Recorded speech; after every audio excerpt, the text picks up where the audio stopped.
Hi everyone, today we're going to have a look at subtracting mixed numbers. So our first example, we have 3 3/4 subtract 2 5/8.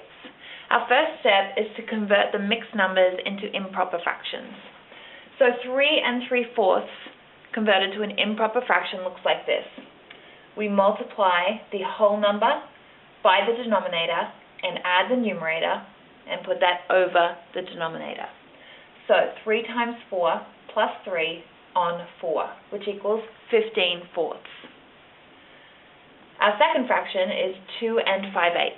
So again, to convert that to an improper fraction, we multiply the whole number by the denominator and we add the numerator and put those over the denominator. So 2 times 8 plus 5 over 8, which equals 21/8. So we have 15/4 minus 21/8. Our next step is to rewrite the equation with like denominators. So 15/4 minus 21/8, we need to find the least common denominator between 4 and 8, which is 8. 8 is the least common multiple of the two denominators, 4 and 8. So 21/8 already has a denominator of 8, so it stays the same. But 15/4 needs to be converted, and we need to find an equivalent fraction with a denominator of 8. So if we're changing this fraction here and finding an equivalent fraction with a denominator of 8, we've multiplied the denominator by 2, and we need to do the same to the numerator. So 15 multiplied by 2 is 30. So our new equation is 30/8 minus 21/8. Now remember, when we are adding and subtracting fractions, the denominator stays the same if it's like fractions, and we only perform our operation for the numerators. So 30 take away 21 is 9. The denominator stays the same, so it's 9/8. And then we simplify. Now this is an improper fraction, so we need to simplify it to a mixed number. 9/8 simplified to a mixed number is 1 1/8. So 3 3/4 minus 2 5/8 equals 1 1/8.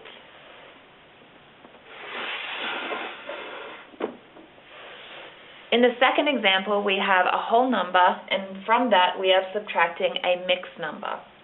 So what we are going to do is convert the whole number to a fraction, and again we're going to convert the mixed number to an improper fraction. So changing from 7 to a fraction would be 7/1. And 2 5/8 as an improper fraction would be 2 times 8 plus 5. Again, we're multiplying the whole number by the denominator and adding the numerator and putting that over the denominator. So 2 times 8 plus 5 over 8 is equal to 21/8. So our new equation is 7/1 subtract 21/8.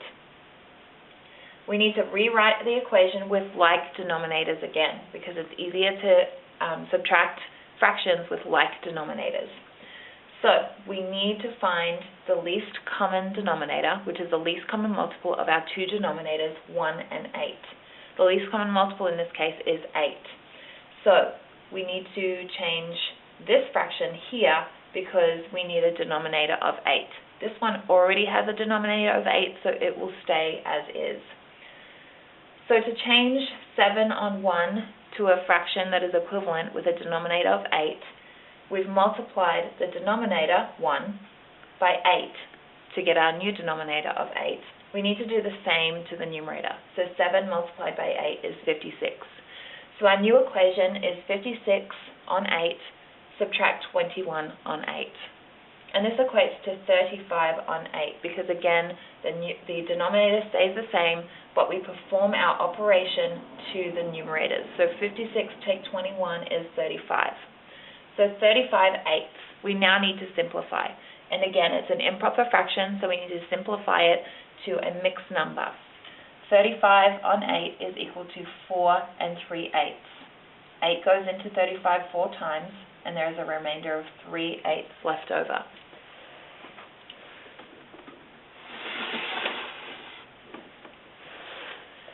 The third example is 11 1/6, take away 5 2/3. Again, we're following the same steps. we convert the mixed numbers to improper fractions. 11 and 1/6 is equal to 11 times 6 plus 1 on 6, which equals 67 on 6. 5 and 2/3 is equal to 5 times 3 plus 2 on 3, which is equal to 17 on 3. So our new equation is 67/6 take away 17/3. We need to rewrite the equation with like denominators so that it's easy for us to subtract. So 67/6 take away 17/3. We need to find the least common multiple of the two denominators, 6 and 3. The least common multiple of both of these numbers is 6. So our new denominator will be 6. This fraction here, 67/6, already has a denominator of 6, so it will stay the same. But this one, 17/3, needs to be changed to an equivalent fraction with a denominator of 6. So in order to change our denominator of 3 to 6, we've multiplied by 2, and we need to do the same to the numerator. 17 multiplied by 2 is 34. So our new equation is 67/6 subtract 34/6. Again, we only perform our operation to the numerator when subtracting fractions. Our denominator stays the same. So 67/6 take away 34/6. 67 take 34 is 33. So 33/6. And again, we need to simplify. It's an improper fraction. We need to simplify it to a mixed number. So to simplify, we have a look at 33 on 6, which represents 33 divided by 6. 6 can go into 33 5 times, and there are 3/6 remaining. So 5 and 3/6. Now, this is a mixed number with the fraction part that can be simplified, so we keep simplifying the fraction part. 3/6 can be simplified to 1/2. So 5 and 3/6 is equal to 5 and 1/2. So 11 and 1/6 take away 5 and 2/3 is equal to 5 and 1/2.